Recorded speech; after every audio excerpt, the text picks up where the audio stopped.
पुणे जिल्ह्यामध्ये तुकडेबंदी कायद्याचं उल्लंघन करण्यात आलेलं आहे आणि या संदर्भातला प्रकार जो आहे तो रोहन सुरसे पाटील यांनी उघडकीस आणलेला आहे। पाटील, हा सगळा प्रकार कधीपासून सुरू होता आणि तुकडेबंदी कायद्याला राज्य शासनाने मान्यता दिली नसतानाही अशा पद्धतीचे दस्त सुरू आहेत, किती दस्त आहेत? गेल्या 4-5 वर्षापासून हा प्रकार सुरूच आहे।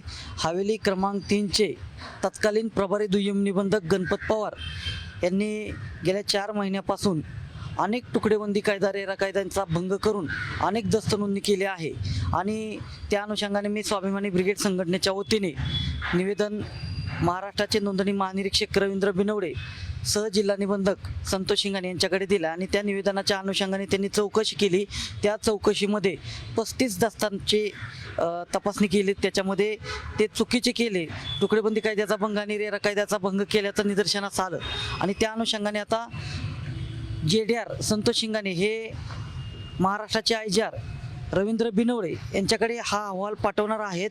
ह्या अहवालाची तत्काळ रवींद्र बिनवडे यांनी चौकशी करून संबंधित अधिकाऱ्यावर योग्य ती कारवाई करावी अशी माझी स्वाभिमानी ब्रिगेड संघटनेच्या वतीने मागणी आहे। नेमके तुकडेबंदी कायदा काय आहे आणि कशा पद्धतीने दस्त करण्यात आले? नाही, आता कसं माहिती आहे का, 10 गुंठेच्या आतले दस्त करता येत नाहीत, परंतु 10 गुंठेच्या आतले 2 गुंठे 3 गुंठे असे दस्तांची नोंदणी केली आहे। त्याच्यामुळे तुकडेबंदी कायद्याचा भंग झाला आहे।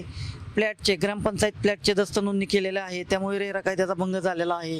त्याच्यामुळे शासनाची फार मोठी फसवणूक केलेली आहे। अशा भ्रष्ट अधिकाऱ्यावर तात्काळ महसूल मंत्री चंद्रशेखर बावनकुळे यांनी योग्य ती कारवाई करावी अशी आमची मागणी आहे। नक्की योग्य ती कारवाई करावी अशी मागणी स्वाभिमानी ब्रिगेडच्या वतीने करण्यात आली आहे। कॅमेरा स्मिथ भोसलेचा सागरवाड, साम TV, पुणे।